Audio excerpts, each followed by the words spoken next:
Saudi আরবে নাকি সরকার অনুমোদিত নাইট ক্লাব আছে, এই নাইট ক্লাব সম্পর্কে জানতে চাই। আরও জানতে চাই শরীয়তে নাইট ক্লাব বৈধ কিনা। নাইট ক্লাবে যে সমস্ত অপকর্ম হয়ে থাকে সেগুলো হারাম হওয়ার ব্যাপারে কোনো মুসলমানের কোনো সন্দেহ থাকতে পারে না।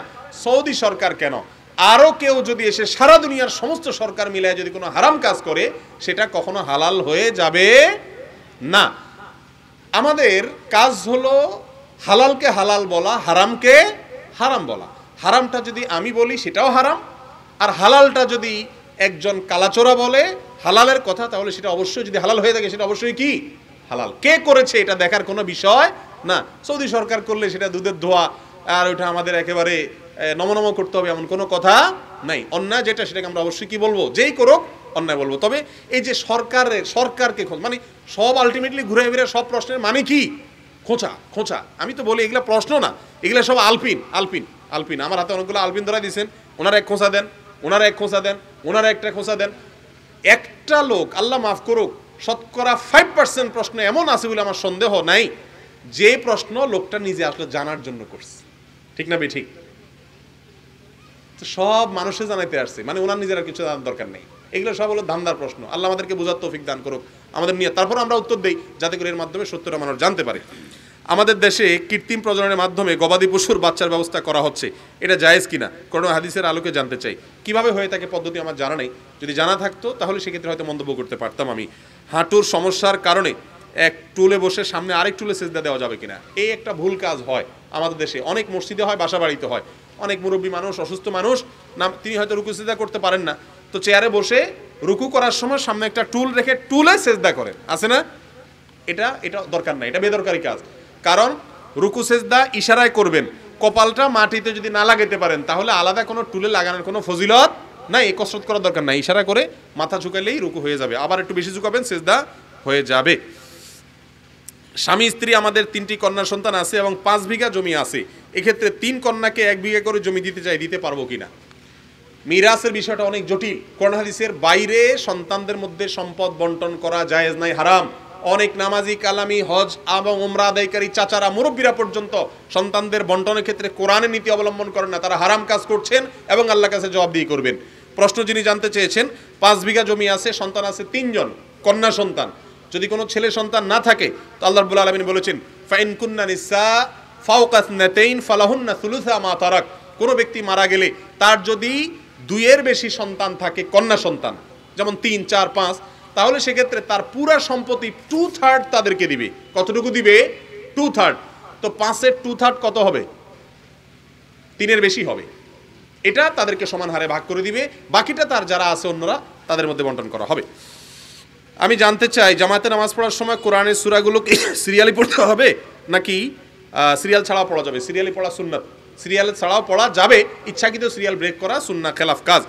সন্তান অসুস্থ থাকলে কোনো মানত করা যাবে কিনা এবং করলে তা যদি জানের বদলে জান দেওয়া হয় তাহলে তা করা যাবে কিনা?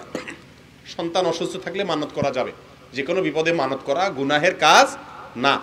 তবে মানত না করে এমনি আল্লাহর রাস্তায় দিয়ে দেওয়া উচিত। আপনার ছেলেটা অসুখ হয়েছে, আপনি বললেন আল্লাহ আমার ছেলেটাকে আগে ভালো করো, তুমি ভালো করলে আমি একটা ছাগল কোরবানি করে দেবো, বা একটা গরিব দুঃখীকে একটা ছাগল দিয়ে দিব, জবাই করে মানুষের গোশত খাওয়া দেবো, এ মান্নত জায়েজ।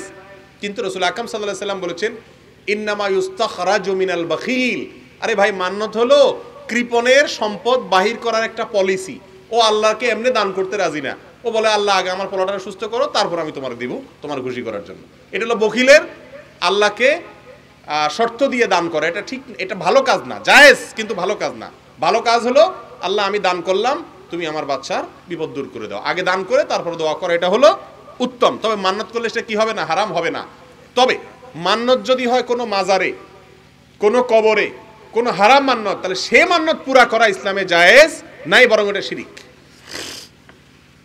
স্বামী স্ত্রী তালাক হয়ে গেলে তারা পুনরায় বিয়ে করতে চাইলে তার সহি নিয়ম কি, আর কয়বার বিয়ে করা যাবে? এটা ভেরি করবে যে তালাকটা কিভাবে হচ্ছে, সেটার উপরে ভিত্তি করে। ধরেন কথার কথা, তালাকটা যদি একবার হয়, ফার্স্ট টাইম তালাক হয়, তাহলে তো দ্বিতীয় দফা নির্দিষ্ট টাইমের ভিতরে বিবাহই লাগবে না, শুধু মুখে প্রত্যাহার করে নিলেই ফেরত নিতে পারবে। দ্বিতীয় দফায় যদি আবার তালাক দেয় কখনো, তাহলেও আবার ওই নির্দিষ্ট মেয়াদের ইদ্যত পালন হওয়ার আগে 3 মাস যাওয়ার আগেই ফেরত নিতে পারবে। 3 নম্বর বার যদি তালাক দিয়ে দেয় তাহলে আর ফেরত নেওয়ার কোনো সুযোগ নাই, আর ফেরত নিতে পারবে, এমনকি নতুন করে বিয়ে করলেও হবে না। 3 নম্বর তালাক হয়ে গেলে নতুন করে বিয়ে করলেও আর নেওয়া যাবে। ভাইরা আমার, তালাক নিয়ে ওয়াজ হওয়া দরকার ঘন্টাকে ঘন্টা, ঘন্টাকে ঘন্টা তালাকের ওয়াজ হওয়া দরকার। বিয়ের ওয়াজ বাদ দিয়ে আগে তালাকের ওয়াজ করা দরকার। যুবকরা বিয়ে করার আগে তালাকের মাসালা আগে ভালো করে জেনে নেবেন, কারণ আন্দাজে আন্দাজে তালাক তুলাক মাইরা এরপর আইসা বলবেন শেখ হুজুর ভাই তালাক দিয়ে আসছি, মায়ের ছাড়া তখন আর কোনো উপায় থাকবে না। কারণ ছুরি ঢুকাই দিয়ে এরপরে বলবেন জিব্বা কামড়াবেন সরি আমি রাগের মাথা বলে ফেলছি। আবার অনেক জায়গায় দেখবেন লেখা থাকে অনেক সাইনবোর্ডে যে রাগের মাথায় তালাক দিলে তালাক হয় না। আচ্ছা, তালাক কেউ মহব্বত করতে করতে দেয়? আপনাদের এলাকায় প্রেম প্রীত করতে করতে তালাক দেয় কেউ বলে?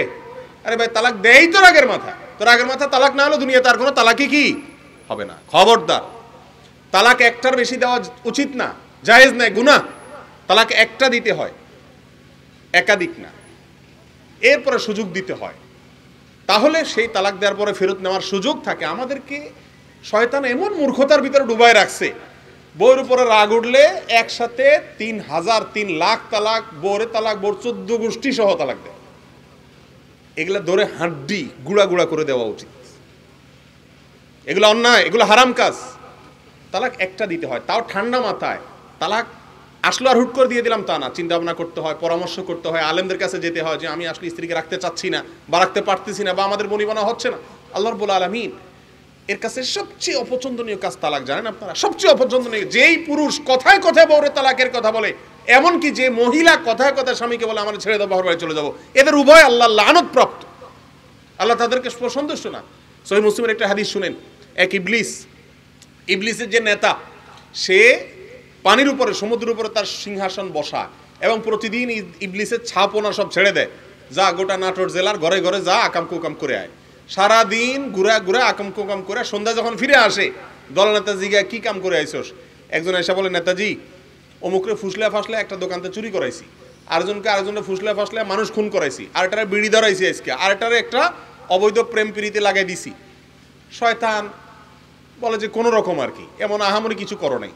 হঠাৎ করে যখন একটা এসে বলে যে স্বামী স্ত্রীর মধ্যে ঝগড়া লাগাইয়া তালাক দেওয়াই দিছি, তখন ইবলিস বলে হ্যাঁ এই একটা কাজের কাজ করছো। তাহলে বোঝা গেল যে স্বামী স্ত্রীর মধ্যে বিচ্ছেদ এটা অত্যন্ত জঘন্য একটা কাজ, একান্ত প্রয়োজন না হলে তালাক দেওয়া উচিত না। আল্লাহ আমাদেরকে বুঝার তৌফিক দান করুন। ধৈর্যশীল হবেন, যেমনে সামনে তালাক মুখ দিয়ে বাইর করবেন না। বাইর করলে কিন্তু 3টা জিনিস মুখ দিয়ে বাইর করলে কিন্তু হয়ে যায়, আপনি পরে কান্দাকাটি করে লাভ হবে না। যেন সাবধান, তালাক উচ্চারণ করার আগে বহুতবার ভাববেন।